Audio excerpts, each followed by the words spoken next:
पाकिस्तान के दौरे पर गए थे। उनके भाषण से प्रभावित होकर एक पाकिस्तान की महिला पत्रकार ने कहा कि मैं आपसे शादी करने के लिए तैयार हूं, लेकिन इसके एवज में यदि आप जम्मू कश्मीर पाकिस्तान के हवाले कर दें। तो अटल जी ने मुस्कुराते हुए यह जवाब दिया था कि मैडम, मैं आपके साथ शादी करने के लिए तैयार हूं, लेकिन आप भी वचन दीजिए, इसके एवज में हमको पाकिस्तान दहेज के रूप में प्राप्त होगा। बोलिए भारत माता की।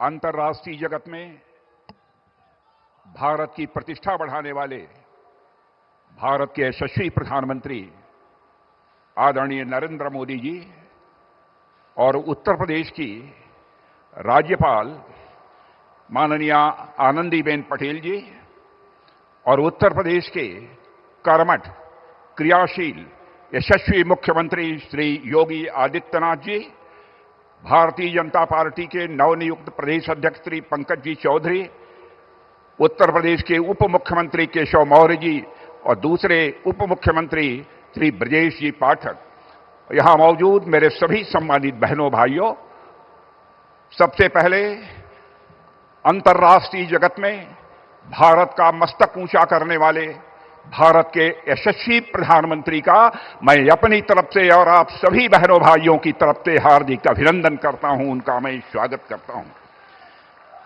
बहनों भाइयों, आपको यह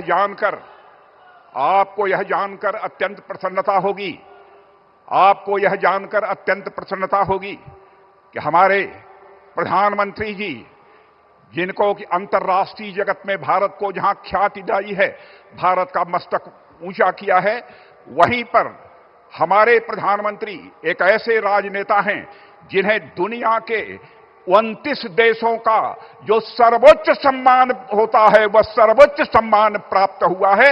अकेले यह ऐसे नेता हैं। ऐसे प्रधानमंत्री जी का मैं पुनः एक बार अपनी तरफ से हार्दिक अभिनंदन करता हूं, स्वागत करता हूं। आज इस पावन अवसर पर श्री श्यामा प्रसाद जी मुखर्जी, पंडित दीनदयाल जी उपाध्याय और श्रद्धेय अटल जी की मूर्तियों का अनावरण आदरणीय प्रधानमंत्री जी के कर कमलों से हो रहा है। मैं मानता हूं कि आज का यह अवसर निश्चित रूप से देश के लिए बेहद महत्वपूर्ण है। मेरे बहनों भाइयों, आज परम श्रद्धेय पंडित मदन मोहन मालवीय की भी जयंती है। इस मंच से उन्हें स्मरण करते हुए उनकी स्मृति को मैं नमन करता हूं। साथियों, पिछले एक दशक में हमारा देश जिन मंत्रों के साथ आगे बढ़ा है, उनमें हमारे प्रधानमंत्री जी के द्वारा दिया गया एक महत्वपूर्ण मंत्र है, अपने महापुरुषों और अपनी विरासत का स्मरण करना, उन पर गौरव की अनुभूति करना तथा उनके प्रति सम्मान और उनका संरक्षण। इसी सोच से प्रभावित होकर इस प्रेरणा स्थल में भारत के 3 ऐसे महापुरुषों की भव्य प्रतिमाएं स्थापित की गई हैं जो प्रेरणा के मूर्त स्वरूप हैं और जिन्होंने आजाद भारत को सम्मान, स्वाभिमान और एक नई पहचान दिलाने का काम किया है। मैं उत्तर प्रदेश के मुख्यमंत्री श्री योगी आदित्यनाथ जी को हार्दिक बधाई देता हूं कि जिन्होंने इस प्रकार का एक शानदार राष्ट्र प्रेरणा स्थल उत्तर प्रदेश की राजधानी लखनऊ में स्थापित करने का काम किया है। इनमें से पहला नाम है डॉक्टर श्यामा प्रसाद जी मुखर्जी, जिन्होंने कि भारत की एकता और अखंडता को सुनिश्चित करने के लिए लंबा संघर्ष किया था और साथ ही एकता और अखंडता को सुनिश्चित करने के लिए जम्मू कश्मीर, जिसको धारा 370 के तहत एक विशेष अधिकार प्राप्त था, विशेष दर्जा प्राप्त किया था, उस धारा 370 को समाप्त करने के लिए अपना प्राणों का बलिदान देने का काम किया था। उनके उस संकल्प को भी आजाद भारत में पूरा करने का काम यदि किसी ने किया है तो हमारे प्रधानमंत्री आदरणीय नरेंद्र मोदी जी ने किया है। मेरे बहनों भाइयों, आजाद भारत में यदि हमारे सामने सबसे बड़ी दार्शनिक अवधारणा एकात्म मानववाद और अंत्योदय, इसका विचार प्रस्तुत करने का काम किसी ने किया है तो पंडित दीनदयाल जी उपाध्याय ने किया है। जानते हैं, पंडित दीनदयाल उपाध्याय ने जो दर्शन दिया, जो विचारधारा दी, उसी दर्शन और विचारधारा के आधार पर हमारे प्रधानमंत्री जी भारत को एक सशक्त भारत, स्वाभिमानी भारत और स्वावलंबी भारत बनाने के लिए वो सतत प्रयत्नशील हैं। पंडित दीनदयाल जी उपाध्याय का मानना था, व्यक्ति केवल धन प्राप्त करने से सुखी नहीं हो सकता है, व्यक्ति को धन के साथ उसके मन के अंदर की सबसे प्रखर भावना होती है मान, सम्मान, स्वाभिमान, उसकी भी चिंता की जानी चाहिए। और तन, मन, बुद्धि, हर व्यक्ति शिक्षित होना चाहिए, हर व्यक्ति ज्ञानी होना चाहिए और साथ ही साथ आत्मा के सुख के लिए भी परमात्मा का भी वह स्मरण करे, परमात्मा के साथ अपना तादात्म्य स्थापित करे। यह पंडित दीनदयाल उपाध्याय की एक सोच थी।